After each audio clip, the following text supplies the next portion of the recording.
ይሄ ዘመን እንደምታውቁት በጣም ፈራጅ የበዛበት፣ ከሳሽ የበዛበት፣ አቁሳይ የበዛበት፣ አንዱ በአንዱ ድካም ራሱን የሚያመጻድቅበት፣ በሌላው ቁስል ብዙዎች የሚሳለቁበት፣ ቁስሉን ከማከም ይልቅ ቁስሉን ማስፋት የበዛበት ዘመን።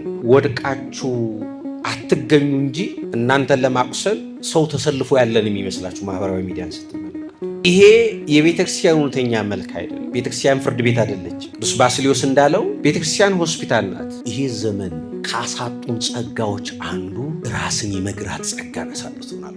ማጣራት የለ፣ ማስላት የለ፣ እንዲሆኑ የለም በለው በቃ።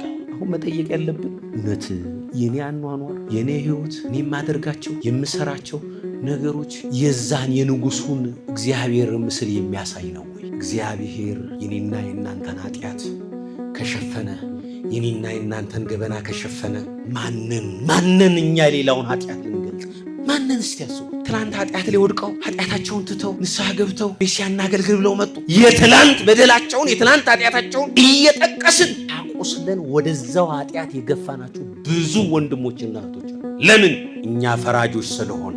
ሰው ቅዳሴ ከፍቶ አንድ ሰው ቤቱ ስለተቀመጠ ኦንላይን ላይ ቅዳሴ ከፍቶ አስቀደስኩ ሊል አይችልም። ቅዳሴ አዳመጥኩ ሊል ይችላል። ቅዳሴ ተማርኩ ሊል ይችላል። ስለዚህ አንድ ኦርቶዶክሳዊ ሰው ኦርቶዶክሳዊ ለመባል ተመልከቱ፣ ከጉባኤው ከማህበሩ ጋር ተዋህዶ ቆሞ ያስቀድሳል፣ ዕጣኑን ያሸታል፣ ስጋው ደሙን ይቀበላል፣ ከሌሎች ጋር ሰላምታ ይሰጣጣል። ይህ ዝም ብሎ አይደለም የመጣው። ቤተክርስቲያን ኦርቶዶክሳዊት ጉባኤያዊት ስለሆነች እናንተው ቤታችሁ መጽሐፍ ቅዱስ እንዴት የምታስቀምጡት?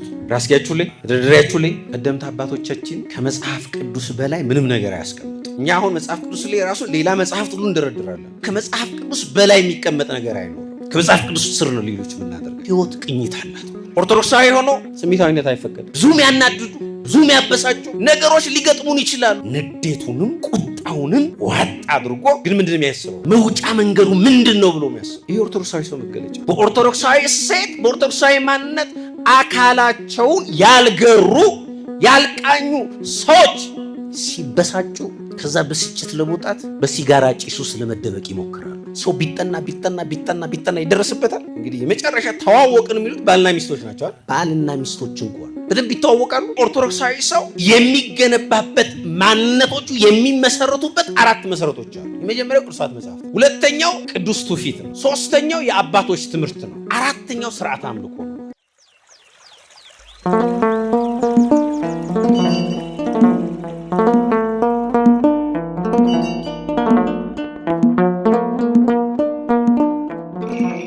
በስመ አብ ወወልድ ወመንፈስ ቅዱስ አሐዱ አምላክ አሜን።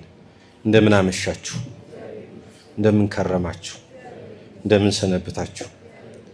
የቸርነት ባለቤት እግዚአብሔር አምላክ ዛሬም ዘውትርም የተመሰገነ ይሁን። ይህን የጾም ወቅት እንግዲህ አብረን እንቆያለን ማለት ነው።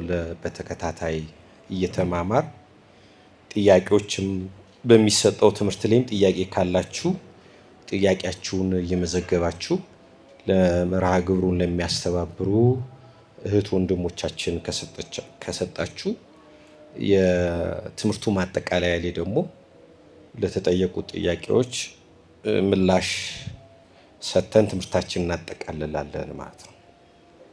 ዛሬ እግዚአብሔር እንደወደደና እንደፈቀደ ምን ጀምረው የትምህርታችን ርዕስ ኦርቶዶክሳዊ ሰው በሚል ርዕስ ይሆናል። ምንድን አልኳችሁ? ርዕሳችን እስቲ በሉ ወንዶች ብቻ እስቲ ድገሙ። ሴቶቹ እስቲ በሉ አንድ ላይ በሉ። ኦርቶዶክሳዊ ሰው የምስጢር ባለቤት እግዚአብሔር አምላክ ምስጢሩን ለሁላችንም ይግለጥልን። በዚህ ርዕስ መማር ያስፈለገው ለምንድን ነው?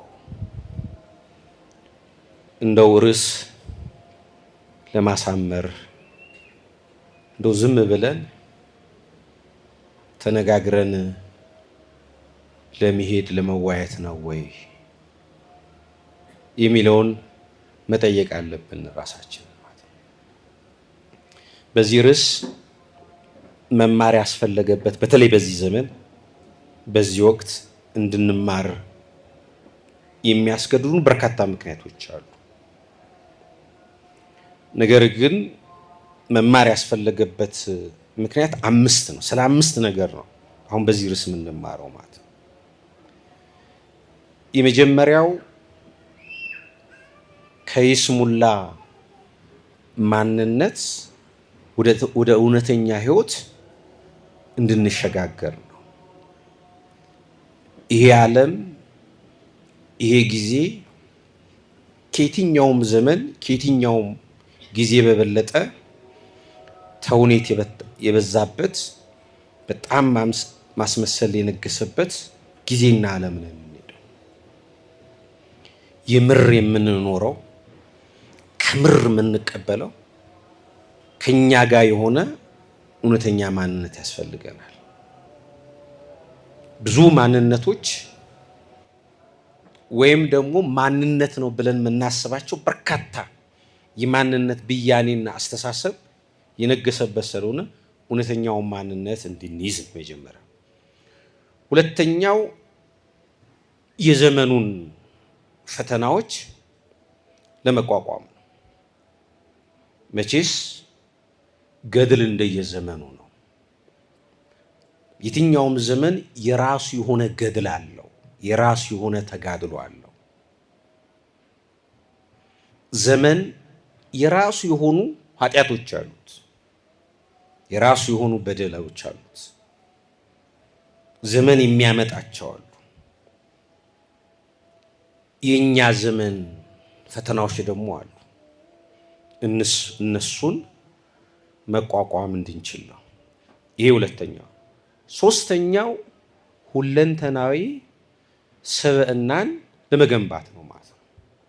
ይሄ ጊዜ ይሄ ዘመን ያለንበት አጠቃላይ ሁኔታ ሁለንተናዊ ስብዕናን ይዘን እንድንገኝ የሚያስገድደን ስለሆነ ነው። አራተኛው የቤተክርስቲያንን እውነተኛ መልክ ለማወቅ ነው። ይሄ ዘመን እንደምታውቁት በጣም ፈራጅ የበዛበት፣ ከሳሽ የበዛበት፣ ወቃሽ የበዛበት፣ አቁሳይ የበዛበት፣ አንዱ በአንዱ ድካም ራሱን የሚያመጻድቅበት፣ በሌላው ቁስል ብዙዎች የሚሳለቁበት፣ ቁስሉን ከማከም ይልቅ ቁስሉን ማስፋት የበዛበት ዘመን ነው። ጭካኔው የምታውቁት ነው። ወድቃችሁ አትገኙ እንጂ እናንተን ለማቁሰል ሰው ተሰልፎ ያለን የሚመስላችሁ ማህበራዊ ሚዲያን ስትመለከቱ። ስለዚህ ይሄ የቤተክርስቲያን እውነተኛ መልክ አይደለም። ቤተክርስቲያን ፍርድ ቤት አይደለችም። ቤተክርስቲያን ዳኝነት የሚሰጥባት አይደለችም። ቅዱስ ባስልዮስ እንዳለው ቤተክርስቲያን ሆስፒታል ናት፣ የሕክምና ተቋም ናት፣ ቁስሉን የምትፈውስ የምታድን ናት። ይህን መልኳን እናያለን። አምስተኛው ኦርቶዶክሳዊ ሰው በሚለው ርዕስ እንድንማር የሚያስገድደን ወደ ተፈጠርንበት ግብ፣ ወደ ሱታፌ አምላክ፣ ወደ ቴዎሲስ ለመጓዝ የሚያስችለንን ስንቅ ይዘን እንድንወጣ ነው ማለት ነው። እንግዲህ የምንማርበት ምክንያት በዚህ ርዕስ እነዚህ 5 ጉዳዮች ናቸው ማለት ነው። እንደው ብትችሉ ትምህርቱ ተጀምሮ እስኪያልቅ ድረስ ባትቀሩ ጥሩ ነው። ቢያንስ አንድ የተሟላ ስብዕና ይዘን መሄድ ስለሚጠብቅብን ማለት ነው። በኦርቶዶክሳዊት ቤተክርስቲያን አስተምሮ ሰው በስነ ህይወት በባዮሎጂ ብቻ የሚገለጽ ፍጥረት አይደለም። ሰው መሆንን ባዮሎጂካሊ ብቻ የምናብራራው አይደለም። ሰው ነገረ መለኮታዊ ትርጓሜ ያለው አካል ነው።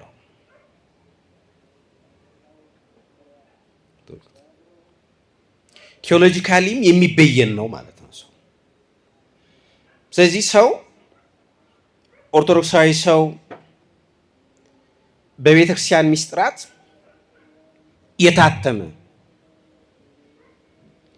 ከአርአያ እግዚአብሔር ወደ አምሳለ እግዚአብሔር የሚጓዝ በሱታፌ አምላክ ሂደት ውስጥ ያለ ስርዓተ አምልኮአዊ ሊተርጂካል ፍጥረት ነው ሰው። ስለዚህ ኦርቶዶክሳዊ ሰው ስንል በሁለት ፈርጅ ከፍለ ነው እናያለን ማለት ነው። በሁለት ፈርጅ አንዱ ኦርቶዶክሳዊ ሰው ስንል ከሁለንተናዊ ትርጓሜ ብያኔ አንጻር እናየዋለን አንድ። ሁለተኛው ደግሞ ከስልታዊ ነገረ መለኮት ወይም ደግሞ ከአይነተኛው ነገረ መለኮት አስተምሮ አንጻር ኦርቶዶክሳዊ ሰው ምንድነው የሚለውን እንመለከታለን ማለት። ስለዚህ በተቻለ አቅም ትኩረት ሰጥታችሁ በደንብ ብታዳምጡኝ ደስ ይላል። ትንሽ አንዳንድ ነገሮች የሚጠጥሩ ነገሮች ሊኖሩ ይችላሉ። ትንሽ ደረቅ ያለ ትምህርት ሊሆን ይችላል እና ቻል አድርጋችሁ በደንብ ለማዳመጥ ሞክሩ። እኔም በተቻለኝ አቅም ከድሮ ፍጥነት ይልቅ ትንሽ ዘግየት እያልኩ ለማስረዳት ሞክራለሁ ማለት ነው። ይህን በጣም ይዛችሁልኝ እንድትሄዱ ስለምፈልግ ነው ማለት ነው። ስለዚህ የኦርቶዶክሳዊ ሰው ከሁለንተናዊ ትርጓሜ አንጻር በአራት መልኩ ይተረጎማል። ኦርቶዶክሳዊ ሰው ስንል ማለት ነው በስንት ንገሩኝ? በስንት? በአራት። የመጀመሪያው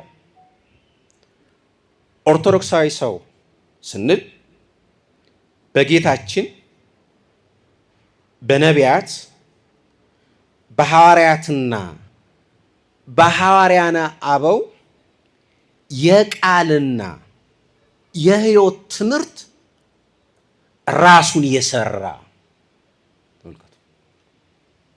በጌታችን በነቢያት በሐዋርያትና በሐዋርያነ አበው የቃልና የሕይወት ትምህርት ላይ ራሱን ያቆመ ራሱን ያጸና ራሱን የተከለ ሰው ምን ይባላል? ኦርቶዶክሳዊ ሰው ይባላል። ሁለተኛው ኦርቶዶክሳዊ ሰው ስንል ቅዱሳት መጽሐፍትን ለቃላዊና ለተግባራዊ አኗኗሩ ፍጹም መመሪያ ያደረገ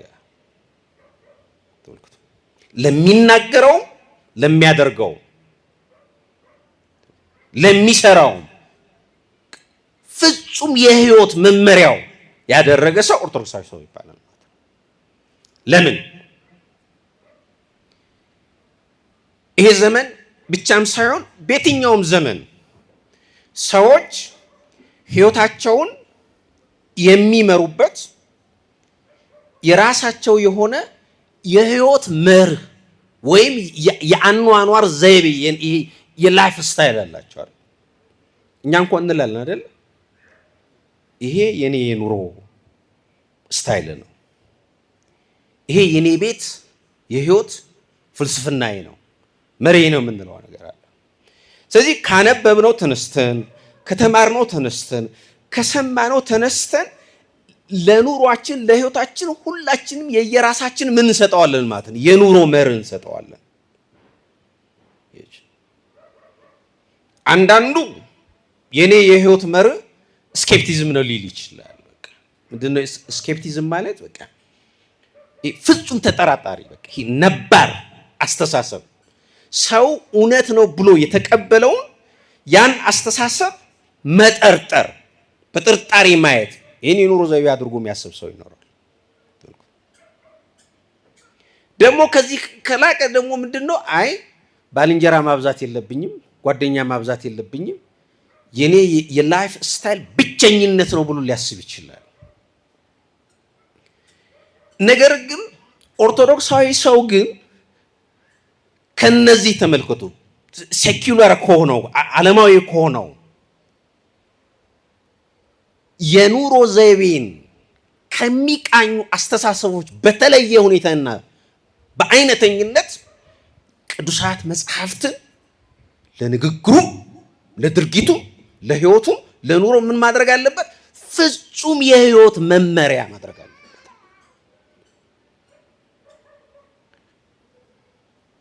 እናንተ አሁን ቤታችሁ መጽሐፍ ቅዱስ እንዴት የምታስቀምጡት ንገሩ። እንዴት የምታስቀምጡት መጽሐፍ ቅዱስ ትምህርት ሰው እየነገራችሁ እንዴት የምታስቀምጡት? ራስጌያችሁ ላይ፣ መደርደሪያችሁ ላይ? እሺ ይቅር፣ ከመጽሐፍ ቅዱስ በላይ ምን ታስቀምጣላችሁ? ቀደምት አባቶቻችን ከመጽሐፍ ቅዱስ በላይ ምንም ነገር አያስቀምጡ። እኛ አሁን መጽሐፍ ቅዱስ ላይ ራሱ ሌላ መጽሐፍት ሁሉ እንደረድራለን። እንደውም አንዳንዶቻችን ስንከፋ ቁርአን ሁሉ እናስቀምጥበታለን። ሁልጊዜ ምንድን ከመጽሐፍ ቅዱስ በላይ የሚቀመጥ ነገር አይኖርም። ከመጽሐፍ ቅዱስ ስር ነው ሌሎች የምናደርጋቸው። ለምን? ፍጹሙ የህይወት መመሪያችን እሱ ስለሆነ፣ ኦርቶዶክሳዊነት አንዱ መጽሐፍ ቅዱሳዊነት ስለሆነ። ስለዚህ አንድ ሰው ወይም ደግሞ ኦርቶዶክሳዊ ሰው ስንል ይሄን ማለታችን ነው። ሶስተኛው ከሁለንተናዊ ትርጓሜ አንጻር ኦርቶዶክሳዊ ሰው ስንል ኦርቶዶክሳዊ ትውፊትን የተቀበለና በዛ ትውፊት ህይወቱን ያስጌጠ ሰው። አያችሁ፣ እኛ መጽሐፍ ቅዱስ ብቻ ብለን አንቆም። አያችሁ፣ መጽሐፍ ቅዱስ ብቻ ብለን አንቆም። ልክ እምነት ብቻ ብለን እንደማንቆመው ማለት ነው። መጽሐፍ ቅዱስ ራሱ መጽሐፍ ቅዱስ መሆኑን የነገረን ማን ነው? መቼስ ተምራችኋል ብያስ ማን ነው? ቅዱስ ትውፊት አይደል? መልከቱ። ስለዚህ በመጽሐፍ ቅዱስ ሁሉ ነገር አልተጻፈልንም። በመጽሐፍ ቅዱስ ሁሉ ነገር አልተነገረልንም። ከቅዱሱ መጽሐፍ ከመጽሐፍ ቅዱስ ባሻገር ህይወታችንን የምናስጌጥበት፣ ህይወታችንን የምንመራበት የህይወት በቅብብል ከአበው የመጡ የህይወት ፍልስፍናዎቻችንና ቀመሮቻችን ምን ውስጥ እናገኛለን? ቅዱሱ ትውፊት ውስጥ እናገኘዋለን ማለት ነው። ስለዚህ መጀመሪያ ምን እናደርጋለን? ያን ኦርቶዶክሳዊ ትውፊት በእምነት እንቀበለዋለን። አያችሁ፣ መቀበል በህሊናችን እንቀበለዋለን። ያ የተቀበልነውን ቅዱሱን ትውፊት ደግሞ የህይወታችን ማስጌጫ፣ ህይወታችንን የምንመራበት፣ ህይወታችንን የምንበይንበት፣ ምንዳኝበት መመሪያ እናደርጋለን ማለት ነው። ይሄ ሶስተኛው። ለዚህ ነው ቅዱስ ጳውሎስ በሁለተኛ ተሰሎንቄ ምዕራፍ 2 ቁጥር 15 ላይ ስለ ትውፊት ሲናገር ምንድነው? ወንድሞች ሆይ ጽኑ፣ በቃላችንም ቢሆን ወይም በመልእክታችን የተማራችሁትን ትውፊት፣ ትእዛዝ፣ ወግ አጽንታችሁ ያዙ ይላል። ተመልከቱ። አያችሁ፣ ወንድሞች ሆይ ካለ በኋላ ምን አለ? በቃላችንም ቢሆን አለ። አያችሁ፣ ተመልከቱ። ቅዱስ ጳውሎስ በርካታ መልእክታትን ጽፏል። ተመልከቱ። በመልእክታት ውስጥ ያልተካተቱ ግን በቃል ያስተማራቸው ትምህርቶች ደግሞ ምን አሉ ማለት ነው? አሉ ማለት ነው። አያችሁ፣ በቃላችንም ቢሆን አለ። ስለዚህ ያ ተመልከቱ፣ በሐዋርያዊ ሐረግ ሲቀባበል የመጣ ትውፊታዊ ትምህርቶች አሉ። ህይወታችን የምንመራበት፣ ህይወታችን የምንቃኝበት፣ የህይወት መርህ ፍልስፍናዎች አሉ ማለት ነው። ስለዚህ ቅዱስ ጳውሎስ በቃሉ ያስተማረንን በትውፊት ያገኘነውን ደግሞ ህይወታችን መመሪያ እናደርጋለን ማለት ነው። አራተኛው ኦርቶዶክሳዊ ሰው ስንል አካሉን፣ ስሜቱን፣ አእምሮውን፣ ዕውቀቱን፣ ክህሎቱን፣ ማህበራዊ መስተጋብሩን በኦርቶዶክሳዊ እሴትና በኦርቶዶክሳዊ ማንነት የቃኘ የገራ ሰው ምን ይባላል? ኦርቶዶክሳዊ ሰው ይባላል።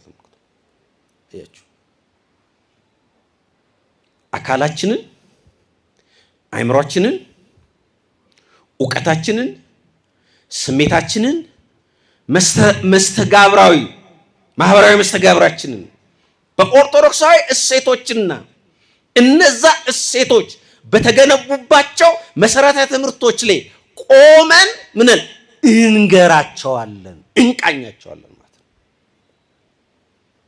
ቅድም መቅዲስ ስትዘምር አይታችሁት እንደሆነ እየቃኘ ነበር አይደል? ቅኝቱና መዝሙሩ ምን መሆን መቻል አለባቸው? መስማማት አለባቸዋል። ነገር ግን ተመልከቱ፣ እሷ አሁን ከቅኝቱ ብትወጣ ለኛ ለጆሮአችንም ሆነ ለልባችን የሚሆን ነገር ልታስተላልፋችንም አይ በቅኝቱን የምትሄደው ህይወት ቅኝት አላት ወገኖች። እንኳን መንፈሳዊ ህይወት ይቅርና እንኳን ኦርቶዶክሳዊነት ይቅርና በመንፈሳዊ ህይወት ውስጥ ይቅርና በዓለማዊ አኗኗራችን እንኳን ምን ነው የአኗኗር ቅኝት አለው አይደል? ካድሬዎቹ ምንድነው የሚሉት? በተለይ ሚዲያ ላይ የሚሰሩ ሰዎች ታውቃላችሁ አይደል? ጋዜጠኞች ይሆናችሁ ቴሌቪዥን ጣቢያው ላይ ኤዲቶሪያል ሚቲንግ አለ፣ ኤዲቶሪያል ስብሰባ አለ። በዛ በኤዲቶሪያል ስብሰባችሁ ላይ የመንግስት አቅጣጫ ወይ ደግሞ የግልም ከሆነ ደግሞ የዛ ተቋም አቅጣጫ ተብሎ ይሰጠናል። አያችሁ? ከዛ ዜናም ስንሰራ የመዝናኛ ፕሮግራሞችንም ስንሰራ ተልከቱ ዶክመንተሪም ስንሰራ በዛ ቅኝት ውስጥ ነው የምንገኘው።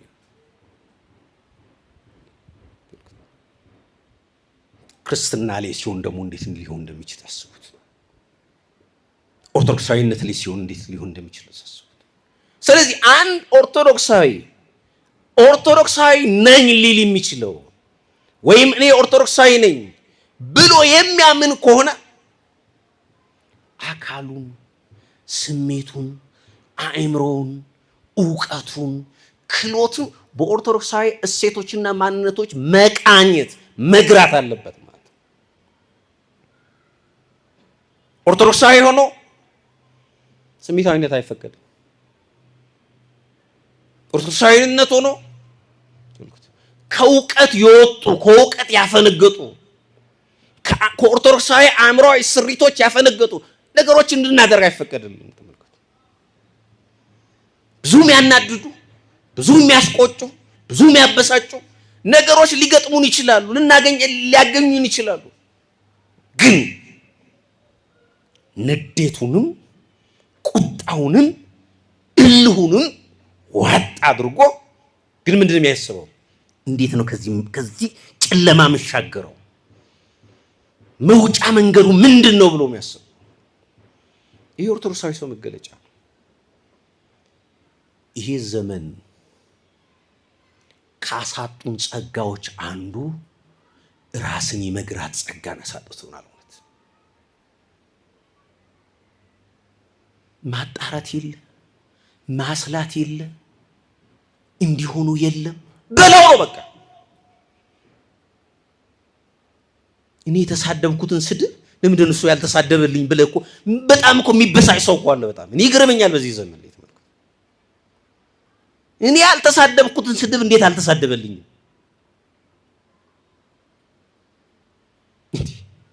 እንዴት ይሆናል ወገኖች? ሃይማኖት በዛ አይመራም። ስለዚህ አካልን ሰው አካሉን በኦርቶዶክሳዊ እሴት ካልቃኘ፣ አካሉን በኦርቶዶክሳዊ እሴት ካልገራ ፈቲው ስሜት ስለሚነዳው ስለሚመራው ጫት ቤት ውስጥም ይገባል፣ ሲጋራ ውስጥም ይገባል፣ መጠጥ ቤት ውስጥ ይገባል፣ ዝሙትም ላይ ይገባል፣ የሆነ ነገር ይገባል። ብቻ እንደዛ ነው የሚሆኑት። ተመልከቷቸው። በኦርቶዶክሳዊ እሴት በኦርቶዶክሳዊ ማንነት አካላቸውን ያልገሩ ያልቃኙ ሰዎች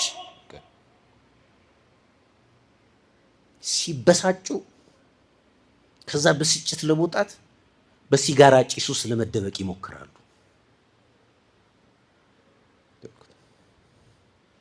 ጭሱ በተወሰነ ደቂቃ ፊትህን ሊከልለው ይችላል፣ መልሶ ግን ይጠፋል።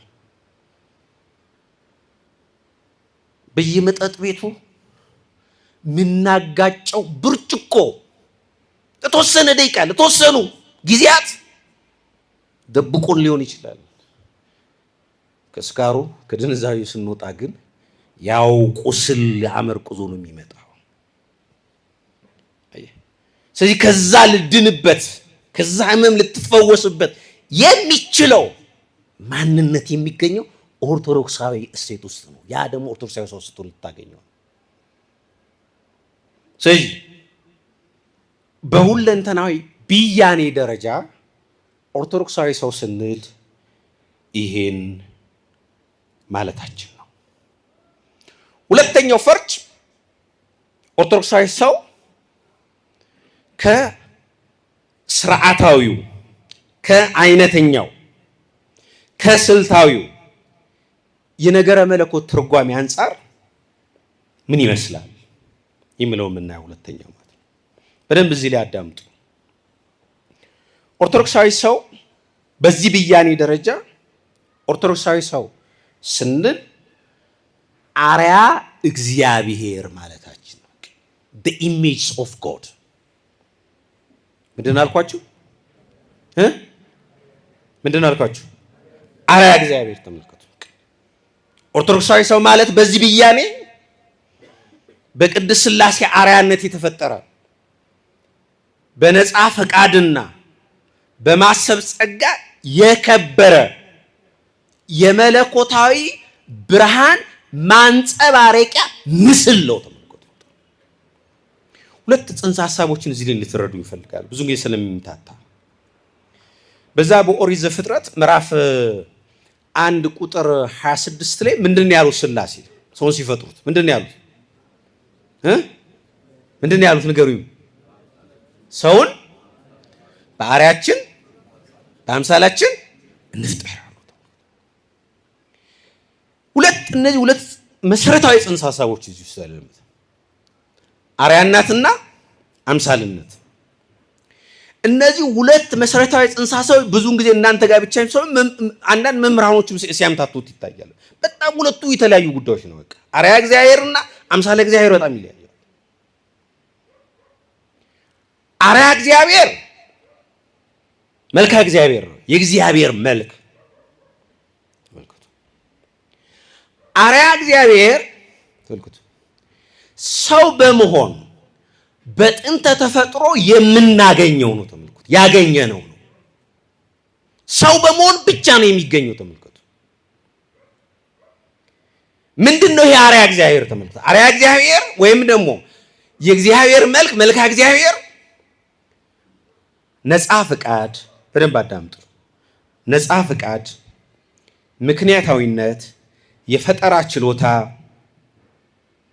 ይህን ዓለም መግዛት፣ ማስተዳደር፣ መምራት፣ እነዚህ ምን ይባላሉ? ንገሩኝ።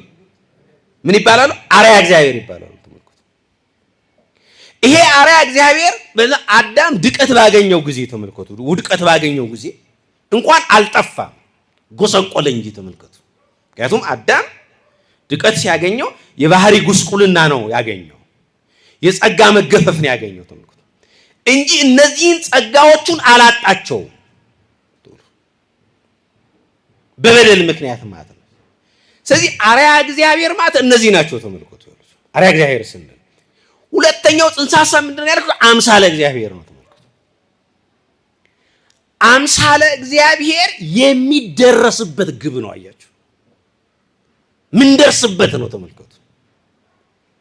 ይሄ ምን ማለት ነው? አምሳለ እግዚአብሔር ማለት አምሳለ እግዚአብሔር ማለት በምግባርና በጸጋ እግዚአብሔርን ወደ መምሰል ተመልከቱ፣ ወደ ሱታፌ አምላክ እሱን ወደ መምሰል የምናደርገው ጉዞ ነው። ተመልከቱ። ምን ያልኳችሁ አምሳለ እግዚአብሔር ተመልከቱ። አርአያ እግዚአብሔር ቅድም የገለጽኩላችሁ ነው። ተመልከቱ። አምሳለ እግዚአብሔር ደግሞ ምንድነው ያልኳችሁ? አሁን ልድገምላችሁ።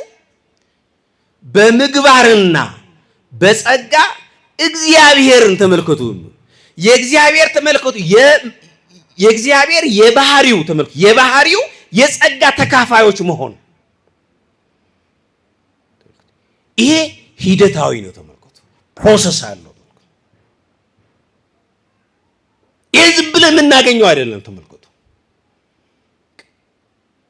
በጊዜ ሂደትና በተጋድሎ የምናገኘው ጸጋ ነው። ክሩባት ነው። ስለዚህ ኦርቶዶክሳዊ ሰው ተመልከቱ፣ አርአያ እግዚአብሔር ብቻ አይደለም። ተመልከቱ ማለት ነው። ኦርቶዶክሳዊ ሰው ከአርአያ እግዚአብሔር ወደ አምሳለ እግዚአብሔር የሚጓዘው ተጓዡ ነው ማለት ነው። ባጭሩ ኦርቶዶክሳዊ ሰው በምድር ያለ ሰማያዊ፣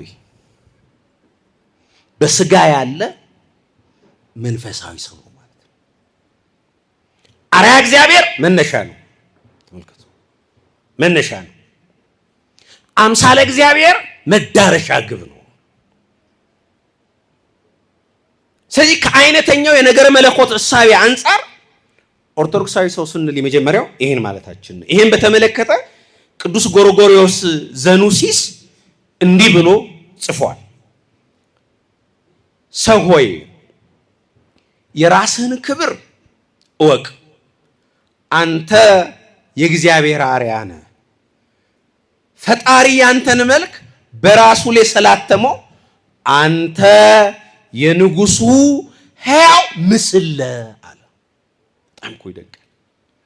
የማን ምስል አለ? የንጉሱ ማን? አንድ ነገር አስታውሳችሁኝ። አንድ ሴትዮ የነገሩኝ ነው ታሪካቸውን። እዚህ አጋጣሚ ሆኖ እኛ እናት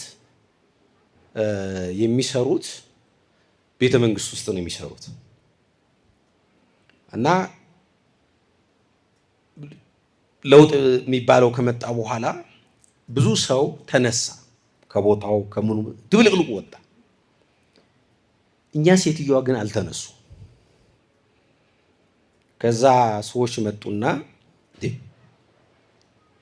በአንቺ ዘመን የነበሩ ሰዎች በሙሉ ተነስተዋል፣ እንዴት አንቺ አልተነሳሽም ይላታል አንዱ። ሲላት አይ የኔ ከላይ ነው ትላለች። ምንድን አለች? የኔ ከላይ ነው አለች። ከዛ ያ እንዲህ ብሎ ጠይቋት ከላይ ነው ብላ የመለሰችለት ሰው ለሱ አለቃ ይሄድና እሷ ከላይ ሰው አላት። ከምሬን የምነግራቸው። በኋላ ያ ሰው የሷ አለቃ ችግር ይገጥመዋል እና ችግር ይገጥመውና በኋላ እሷ ጋር ይመጣታል። እባክሽን በጣም አንድ ብርቱ ችግር ገጥሞኛል እና ያን ችግር እንድትፈችልኝ ነው የምፈልገው ብሎ ይነግራታል። አይ እኔ ምን አደርግልሃለሁ? እኔ ለራሴ አንድ ተራ ሰራተኛ ነኝ፣ አንተ ባለስልጣን፣ እኔ ምን ልፈታልህ እችላለሁ? አይ አንቺ በጣም ትፈችልኛለች በእርግጠኝነት አላት። ከዛ ጉዳዩን ይነግራታል። እንዴ ኧረ እኔ ሰው የለኝ ምንም የማውቀው ነገር የለም። እንዴ ባለፈው ለእገሌ ከላይ ሰው አለኝ አላልሽም ወይ? አይ እኔ ከላይ ሰው አለኝ አላልኩትም፣ ያልኩት እንዴት ትቀሪያለሽ አንቺ ሳትለይ ሲለኝ የኔ ከላይ ነው አልኩት። ከላይ ስል መድኃኒዓለምን ማለት ነው። ከዛ ምን እዛው አቁሞ ሰድቦኝ ሄዳል። ይሄን ለምንድን ያመጣሁላችሁ መሰለኝ? አሁን በእነዚህ ሰዎች መካከል የቃላቱን እንትኑ ተመልከቱ። እሷ ከላይ ያለችው መድኃኒዓለምን ነው። ሰውየው ግን አስተሳሰቡ ሁሉ ምድራዊና ስልጣን ስለሆነ ያንን የበየ ነው ማለት ነው። አሁንም እዚህ ላይ አንተ የንጉሱ ሕያው ምስል ለስል ሌላ ነገር እንዳይመስላችሁ። የማን ምስል ነው? የማን? በቃ አያችሁ፣ የንጉሱ እግዚአብሔር ምስሎች። ይህን መላእክት አላገኙት፣ ይህን ሱራፌል አላገኘው፣ ይህን ሰማያውያን እኮ አላገኙት። የንጉሱ እግዚአብሔር በተለየ አካሉ ወልደ አብ ወልደ ማርያም የተባለው የኢየሱስ ክርስቶስ ምስሎች ሕያው ያውም እኮ ያለ እንደሞታ በጣም እኮ የሚደንቀው ሕያው ምስሎች አንተ ነህ፣ አንቺ ነሽ፣ እኛ ነን። ስለዚህ ኦርቶዶክሳዊ ሰው የሕያው ተመልከቱ፣ የሕያው የእግዚአብሔር የሰማያዊው ንጉሥ የእግዚአብሔር ምስል ነው ማለት ነው።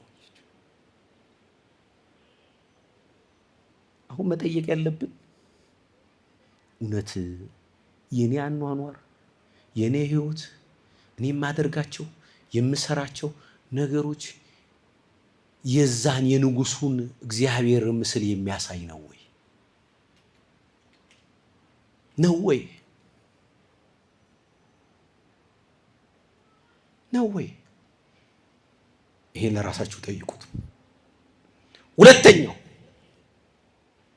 ኦርቶዶክሳዊ ሰው የሁለት ዓለማት ድልድይ ነው። የሁለት ዓለማት ድልድይ ነው። በስጋው ከምድር፣ በነፍሱ ከሰማይ የተገኘ በመሆኑ መላውን ፍጥረት ወክሎ ለእግዚአብሔር ምስጋና የሚያቀርብ የዓለም ካህንና ታናሹ ዓለም ነው ሰው። ተመልከቱ፣ በጣም እኮ ይገርማል። የነገረ መለኮት ምሁራን ይሉታል፣ በቃ ማይክሮኮዝም ይሉታል፣ ታናሽ ዓለም። እውነት እንደው ሰውን አጥንቶ መድረስ ይቻላል? እኔ እንደው ሰውን አጥንተን ደርሰናል የምትሉ ካላችሁ ይቻላል? ሰው ቢጠና ይደረስበታል? እንደው በጣም እንግዲህ የመጨረሻ ተዋወቅን የሚሉት ባልና ሚስቶች ናቸው፣ ወይም ደግሞ እናትና ልጅ ወይ አባትና ልጅ። ከዛ በላይ ነው ባልና ሚስቶች ናቸው። ባልና ሚስቶች እንኳን በደንብ ይተዋወቃሉ።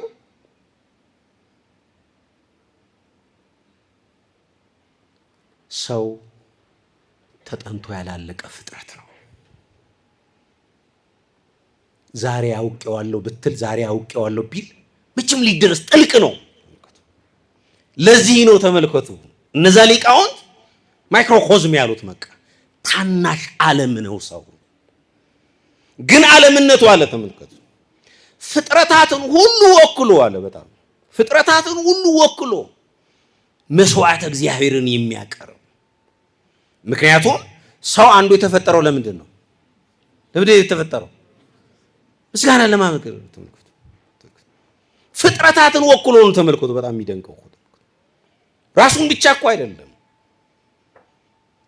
ሰው በጥንተ ተፈጥሮ ቅድም ያልኳችሁ እኮ ሊተርጂካል ነው፣ ስርዓተ አምልኳዊ ነው የሚባለው። ሲፈጠር ጀምሮ ምን እግዚአብሔር እንዲያመሰግን ስሪቱ እግዚአብሔር እንዲያመሰግን ነው ተመልከቱ። ስለዚህ ያ ምስጋና ደግሞ ምንድን ነው? መስዋዕት ነው። ተመልከቱ እግዚአብሔር የሚቀርብ መስዋዕት ነው። መስዋዕቱን ያ የምስጋና መስዋዕቱን ደግሞ በመሰዋቱ ደግሞ ሰው ምን ተባለ? ካህን ተባለ። አያችሁ ካህን ተባለ። ይሄን ቅዱስ ማክሲሞስ ዘ ኮንፌሰር ወይም ደግሞ መናኙ ማክሲሞስ እንዲህ ብሎ ነው ያሰፈረው። ሰው የሚታየውን ቁሳዊ ዓለምና የማይታየውን መንፈሳዊ ዓለም በአንድነት አጣጥሞ የያዘ ታናሽ ዓለም ማይክሮኮዝም ነው።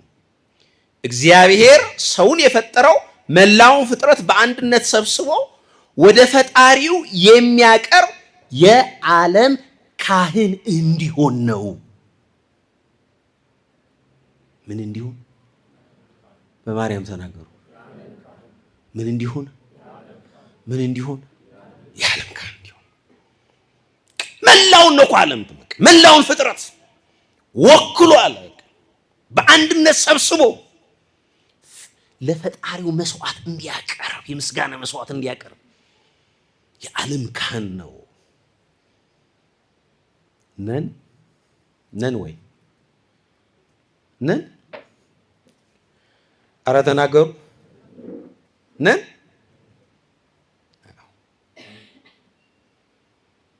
እንኳን ስያሜው የተሰጠን እኛ ይቅርና ያን ሐዋርያዊ ክህነት የተቀበለው እኛም ለዛም ይመጥን ህይወት የለንም። ለዛም ይሁን አኗኗር የለንም። እልቂት ሰባኪዎች፣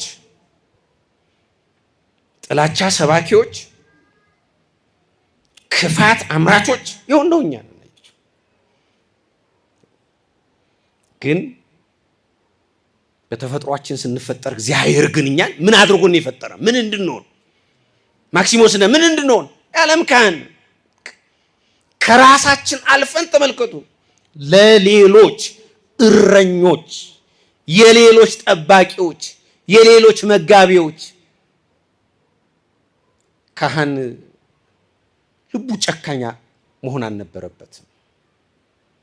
ካህን ሩሩ ነው መሆን ያለበት። ካህን ደግ ነው መሆን ያለበት። ካህን ከራሱ አይደለም ተመኑ ራሱን ለሌሎች መዳን፣ ለሌሎች መፈወስ መስዋዕት የሚያደርግ እንጂ ሌሎችን የሚያቆስል፣ ሌሎችን የሚያደማ፣ በሌሎች እንባ የሚነግድ አይደለም። ይህንን ያለው ማክሲሞስ። እኛ ካህን ከተባል ስያሜው ከተሰጠ ምን ማለት ነው? ኃላፊነት አለብን ማለት ለሌሎች እንኳን አይደለም ለሃይማኖት ቤተሰቦቻችን አይደለም እኮ ለሃይማኖት ቤተሰቦቻችን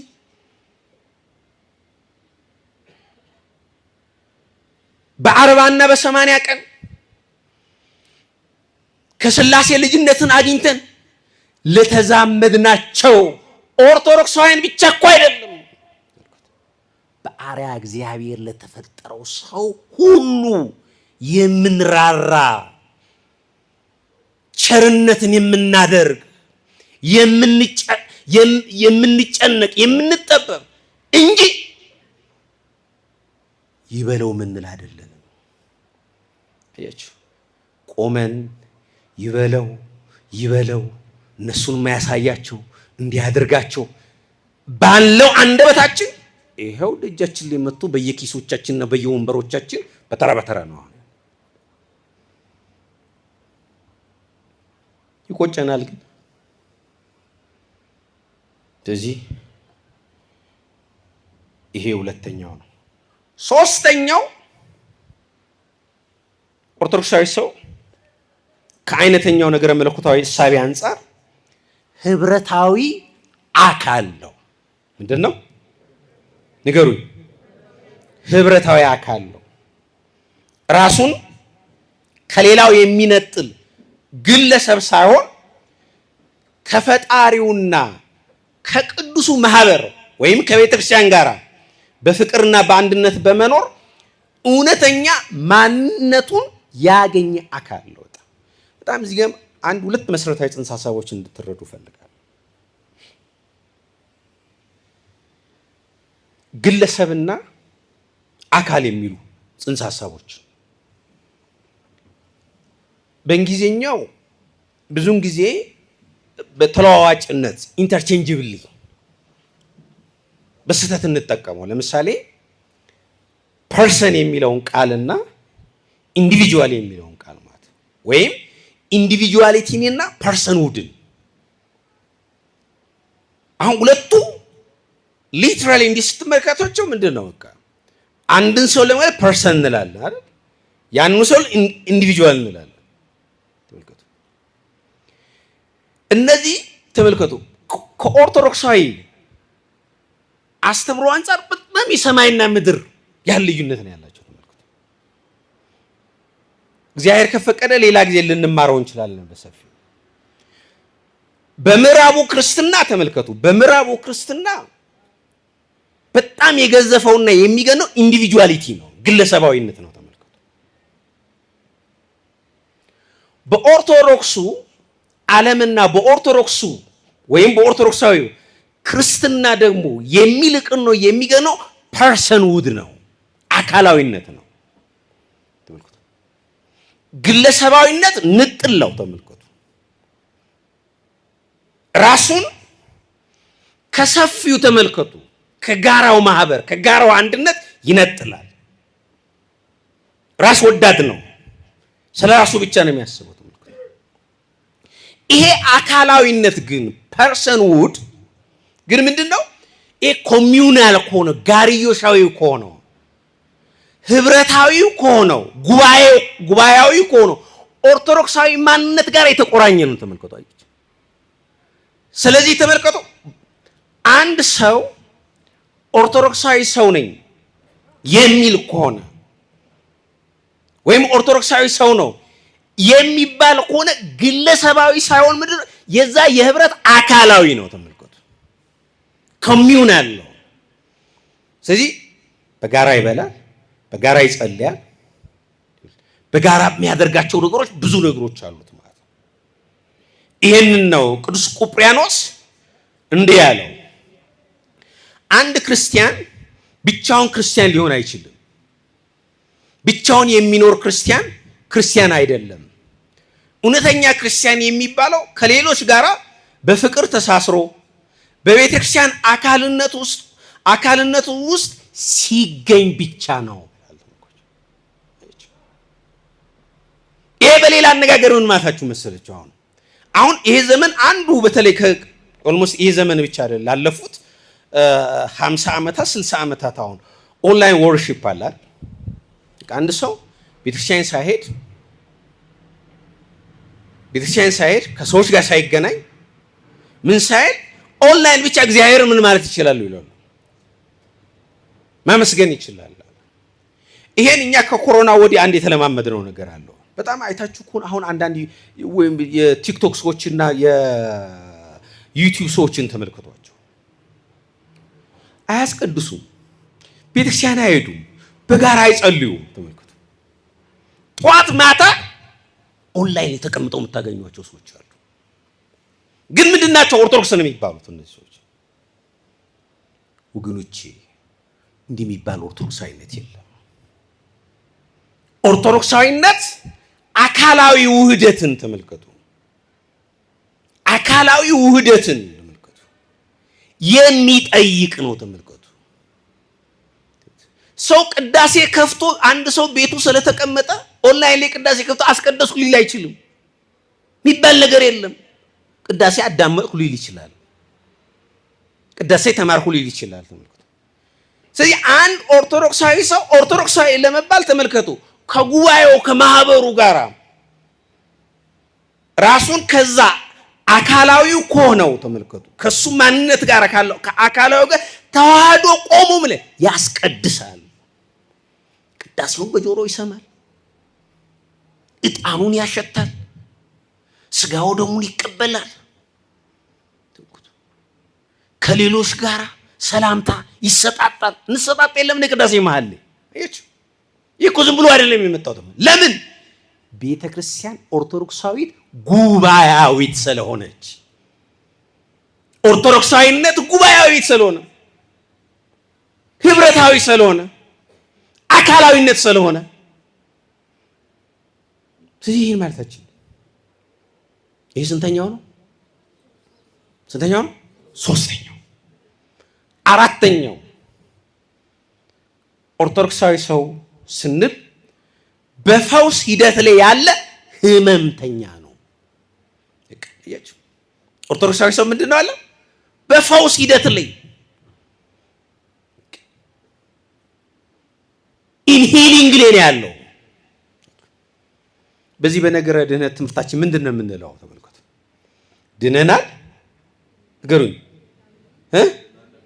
እየዳን ነው፣ እንድናለን። ምንድን ነው የሚያሳየው ማለት?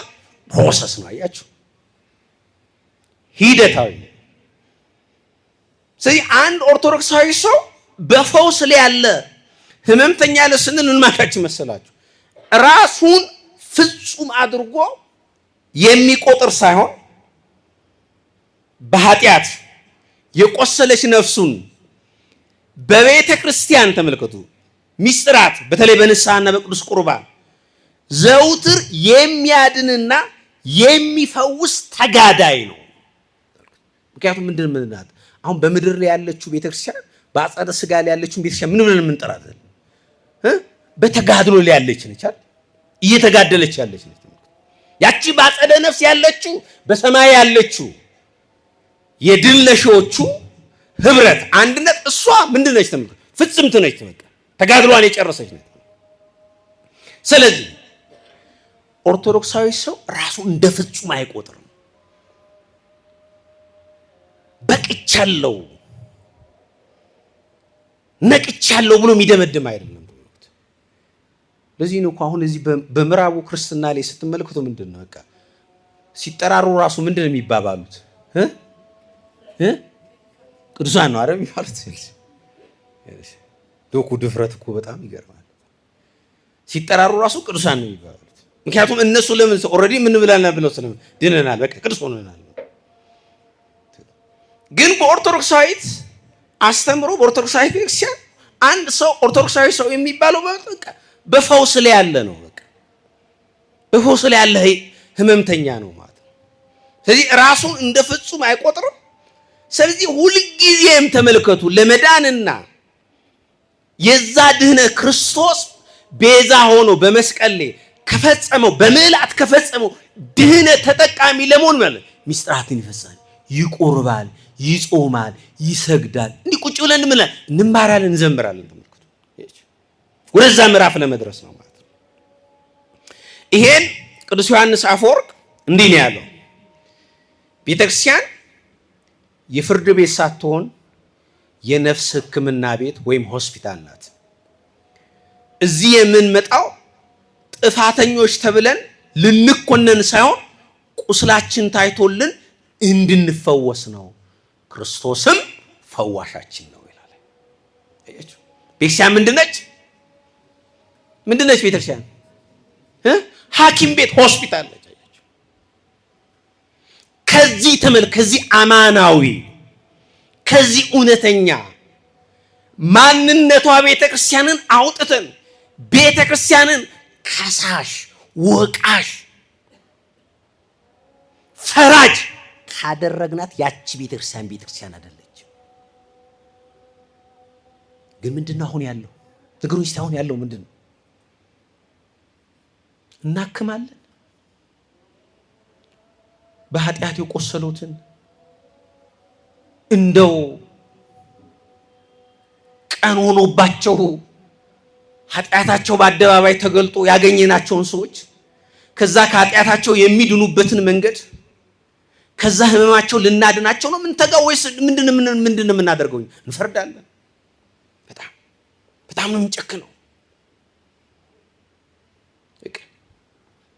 ወገኖቼ እግዚአብሔር የኔና የናንተን ኃጢአት ከሸፈነ፣ የኔና የናንተን ገበና ከሸፈነ ማንን እኛ ሌላውን ኃጢአት ልንገልጽ? ማንን እኛ ሌላውን ልንከስ? ማንን እኛ ሌላውን ልናቆስል? ወገኖች ማንን እስቲ ያስቡት።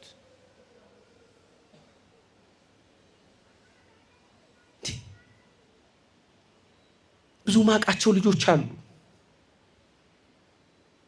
ትናንት ኃጢአት ላይ ወድቀው ኃጢአታቸውን ትተው ንስሐ ገብተው ቤሲያና አገልግል ብለው መጡ። የትላንት በደላቸውን የትላንት ኃጢአታቸውን እየጠቀስን አቆስለን ወደዛው ኃጢአት የገፋናቸው ብዙ ወንድሞችና እህቶች አሉ። ለምን? እኛ ፈራጆች ስለሆን ቤተ ክርስቲያንን ፍርድ ቤት የክስ አደባባይ ስላደረግናት ወገኖች፣ እስቲ በነዛ ሰዎች ቦታ ራሳችንን አቁመን እናስብ። በነዛ እህት ወንድሞቻችን ነው አስተያቁሟቸው። እኔ ብሆንስ እኔ ላይ ተፈርዶ ቢሆንስ? ከዚህ ወገኖች እኛ የቤተክርስቲያን አካል ነን ብንል የአካላዊቷ ቤተክርስቲያን አካሎች ነን ብለን የምናምን ከሆነ ከአካላዊት ቤተክርስቲያን የተገኘን አካላውያን የሆን ኦርቶዶክሳውያን ፍርድ ቤቶች ሳይሆን ሐኪም ቤቶች ነው መሆን ያለብን። ቁስልን አጥበን የምንፈውስ የምናድን ነው መሆን ይገባል። እንኳን አይደለም ነግሬያቸዋለሁ ቀድም የሃይማኖት ቤተሰቦቻችንን አይደለም በክርስትና በኦርቶዶክሳዊነት በአርአያ እግዚአብሔር በአምሳለ እግዚአብሔር የተሳሰርናቸውን የተዋሃድናቸውን የተጋመድናቸውን የሃይማኖት ዘመዶቻችንን ወገኖቻችንን አሕዛብን አረማውያንን እንኳን ቢሆን ልናቆስላቸው ልንፈርድባቸው አይገባም።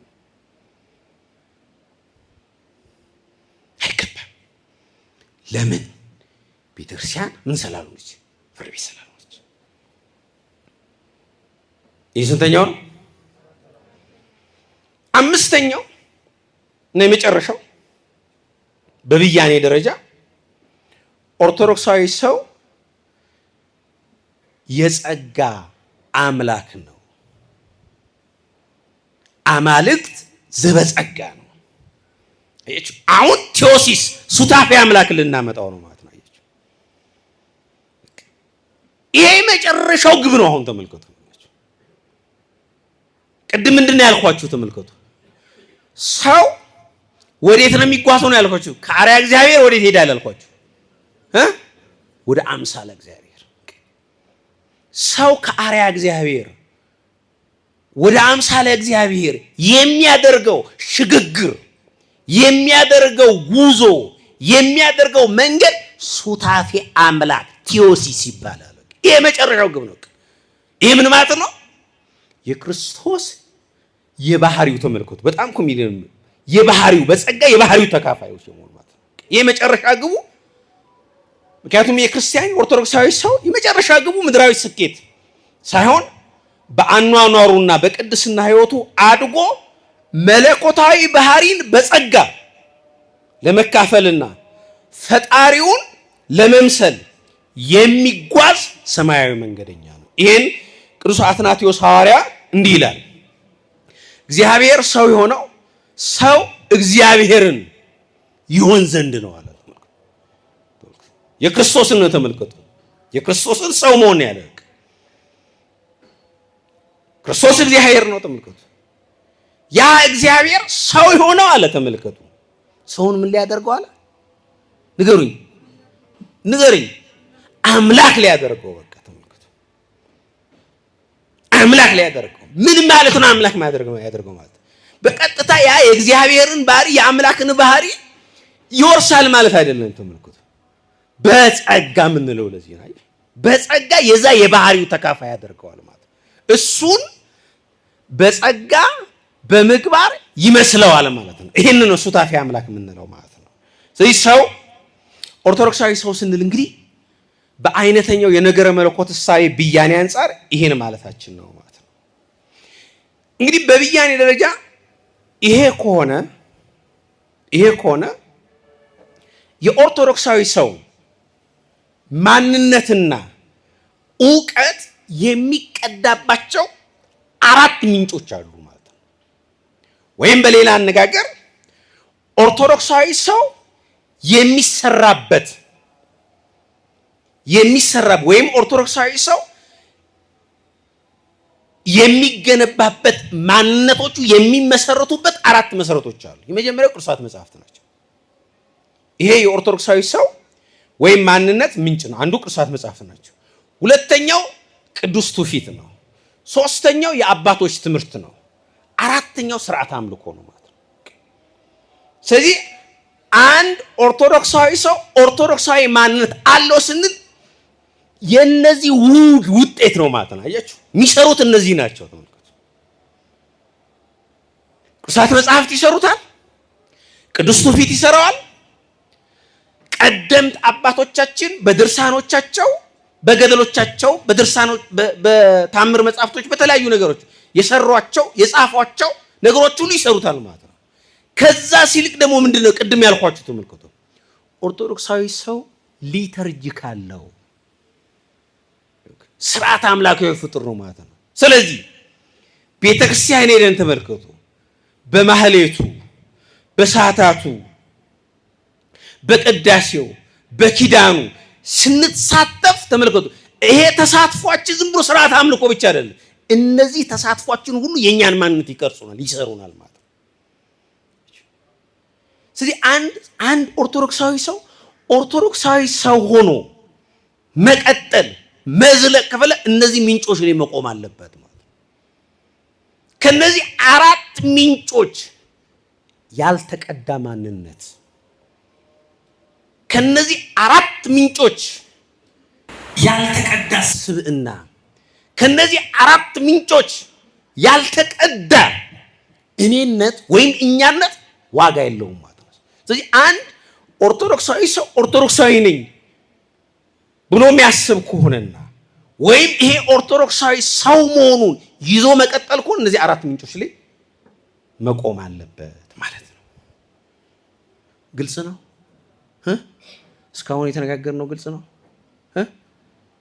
ስለዚህ የኦርቶዶክሳዊ ሰው ማንነት እና ዕውቀት የሚቀዳው ከነዚህ አራት ዋና ዋና ምንጮች ናቸው ማለት ነው። ስለዚህ እግዚአብሔር አምላክ እንደወደደና እንደፈቀደ ቀጣዮቹን በሚቀጥለው ሳምንት እናያቸዋለን ማለት ነው። ለዛሬ ይቆየን።